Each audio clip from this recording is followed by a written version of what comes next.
mademoiselle Bellorgane. Donc de nouveau, je reviens vers vous par suite de la vidéo que nous vous avons transmise en date du 2/9 qui portait sur le pouvoir d'achat à l'agglo. Il n'était pas normal pour nous de nous rendre compte que notre administration ou notre employeur ne s'était pas encore mobilisé pour pouvoir faire face, pour nous aider, vous les agents de l'agglo, à faire face à la pression inflationniste. Donc nous vous disions dans cette vidéo que pas moins de 4 réclamations pour l'ouverture des négociations avaient été formulées par FO. Donc autant vous dire que nous sommes l'organisation syndicale à l'initiative des discussions du 5 septembre que certains syndicats aujourd'hui s'empressent effectivement de porter à votre connaissance. Très important. Le 31 janvier, nous avions saisi M. Pascal Doll d'une demande d'ouverture des négociations pour le pouvoir d'achat. Le 16 mars, nous avons de nouveau, sans réponse, demandé l'ouverture des négociations, toujours pour le pouvoir d'achat. Le 27 avril, par une lettre ouverte titrée « Indemnité inflation », nous avions saisi l'autorité territoriale, toujours pour le pouvoir d'achat. Le 20 juillet, nous avions saisi, là aussi par une lettre ouverte, le président pour une demande d'ouverture des négociations titrée « Inflation à 5,8%, FORPF demande l'ouverture des négociations ». Donc le 5 septembre, effectivement, nous l'avions annoncé, nous nous sommes réunis, il y avait la CGT comme autre organisation syndicale et nous-mêmes, et puis des représentants de l'administration, en les personnes du DGS, Madame la DGA Ressources, Madame la directrice des ressources humaines et Madame la gestionnaire des relations sociales. L'approche de FORPF était évidemment sur le premier axe qui est le RIFZEP, puisqu'évidemment vous savez que d'ailleurs le DGS avait communiqué là-dessus, l'agglo n'a pas la possibilité de négocier sur le point d'indice. Vous le savez, le point d'indice a été augmenté de 3,5%, mais pour nous, ça reste insuffisant face à cette pression inflationniste. Donc c'est pour cela, par rapport à cette pression inflationniste, nous avons imaginé que le complément de cet effort national devait se faire sur le plan local. Donc oui, donc nous avons, lors de cette négociation, le 1er septembre, fait une proposition pour l'ouverture de négociation pour un accord de méthode, parce qu'il faudrait que nous puissions savoir comment nous partons, sur quelle base, le nombre de réunions, combien de négociateurs par délégation, et aussi les différents PV à rédiger après chaque réunion, de manière à permettre aux organisations syndicales de valider ce qui a été dit. Donc le 1er septembre 2022, à 10h33, nous allons pouvoir effectivement vous démontrer la réalité par la projection de ce mail. Nous avons saisi Madame la directrice des ressources pour pouvoir nous mettre d'accord sur la méthode, en vue effectivement de la signature d'un accord ambitieux pour le pouvoir d'achat. Le 5, nous avons eu donc notre réunion. FORPF a eu à faire une série de propositions sur le RIFZEP, comme je vous le disais, c'était notre première porte d'entrée, et l'administration nous a proposé de réfléchir ensemble sur des compléments à cela, à savoir des mesures sociales. Donc à ce stade, nous n'avons pas eu de chiffrage, ce à quoi nous serons bien évidemment très attentifs. Sur les propositions, nous avons pensé sur l'axe social, donc nous avons pensé à la protection sociale complémentaire de manière effectivement à augmenter notamment la participation de l'employeur sur le risque prévoyance. Aujourd'hui, il y a possibilité d'aller au-delà des 20 €, c'est-à-dire le plafond de 35 €, ce que nous avons proposé. En matière de carrière, comme mesure sociale, donc, FORPF réitère sa revendication pour une recherche d'agilité dans ce mode de gestion par une approche sociale des avancements de grade et des promotions internes, par exemple. Ça augmenterait le pouvoir d'achat.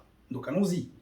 Sur le télétravail, nous avons proposé et nous avons confirmé notre proposition d'application légale pour le rappel de la prime télétravail. Nous avons été la seule organisation syndicale au moment de la signature de l'accord de télétravail réclamer et revendiquer la fourniture effectivement d'une indemnité énergie. Encore à ce stade, eh bien, ça n'est toujours pas d'actualité. Donc nous avons confirmé cette demande. Nous avons aussi proposé les contractuels peuvent avoir une négociation tous les 3 ans sur leur complément de rémunération. Ça, ce sont les propositions de FOAPF. S'agissant du dispositif RIPSEP, maintenant, FOAPF souhaite rappeler l'absence totale de tout bilan, malgré nos multiples demandes. En 2018, nous avons signé cet accord. Malheureusement, la collectivité a résisté à nos demandes pour pouvoir faire le bilan en 2019, 2020, 2021. FOAPF réitère sa revendication pour un CI à 20%. J'explique, 20% de quoi? 20% de l'IFSE que perçoivent ceux qui sont éligibles au RIFZEP, puisque deux métiers de notre collectivité ne sont pas éligibles au RIFZEP, ce sont les policiers intercommunaux et les assistantes maternelles. Mais l'ensemble de nos collègues le sont. Donc, du coup, vous percevez un IFSE qui vous indemnise sur la fonction que vous occupez. 20% de cette IFSE mensuelle, donc c'est évidemment une rémunération mensuelle, 20% de cette rémunération mensuelle, nous la réclamons depuis 2018. Donc, nous réitérons à l'administration cette projection des 20%, puisqu'aujourd'hui, nous ne sommes qu'à 10%. Donc là aussi, il y aurait une amélioration très offensive pour le pouvoir d'achat. FOAPF souhaite la présentation de la proposition financière globale avant le vote du budget. Donc si nous discutons sérieusement, il faudrait que nous sachions effectivement les efforts financiers que la collectivité consentirait. Donc mettre sur la table le volume en euros pour que nous puissions en discuter. D'ailleurs, à ce sujet, nous demanderons à avoir accès aux comptes administratifs de 2021 et 2020. FOAPF souhaite rappeler que les ASMAT et les policiers intercommunaux ne sont pas éligibles donc à RIFZEP. Là aussi, il va falloir que nous ayons une réflexion pour pouvoir ne pas les laisser sur la bande d'arrêt d'urgence. Voilà, mes chers collègues, sur le compte-rendu des positions qui sont les nôtres dans le cadre de l'ouverture de ces négociations dont, je rappelle, nous sommes à l'initiative. Donc, concernant le calendrier, nous avons pu avoir un accord, évidemment. Donc, nos propositions devaient être envoyées au plus tard le 23 septembre, ce que nous avons fait le lendemain. Et donc, ces mêmes propositions ont été adressées aux négociateurs, que je vous ai cités tout à l'heure, qui ont été présents le 5 septembre, y compris la CGT. Donc, ce que avance la CGT a déjà effectivement été avancé par FO en amont. Donc là, vous verrez là aussi la projection de nos propositions, comme je viens de vous le dérouler.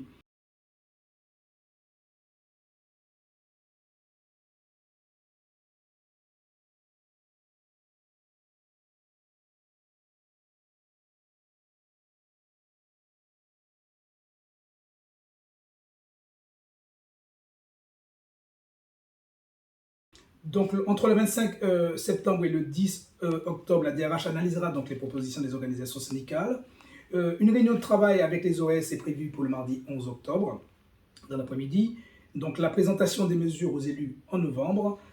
Courant novembre, une rencontre pourrait être faite avec l'association Concordance. Donc, c'est une proposition de FOAPF.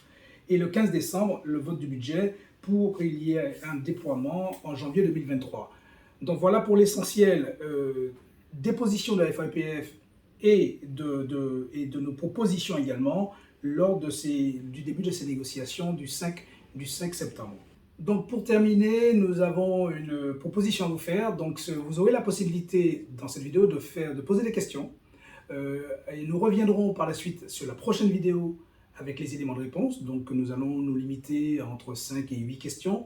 Et donc, nous allons des questions qui porteront notamment sur les statuts de la fonction publique, et puis des problèmes relationnels au travail, la relation avec le public, la relation entre vous, la relation avec la hiérarchie, des questions de rémunération, des questions de carrière, etc. Donc, lors de la prochaine vidéo, nous allons prendre le temps, effectivement, de vous apporter des éléments de réponse à ces questions que vous aurez envie de nous poser. Donc voilà pour la fin de cette vidéo, et donc nous vous disons à bientôt sur le même canal, de manière effectivement à revenir sur les suites des négociations qui sont ouvertes. Et n'oubliez pas, il y aura bien entendu aussi des vidéos concernant les élections professionnelles qui nous occupent et préoccupent beaucoup en ce moment. Je vous souhaite une bonne journée, au revoir.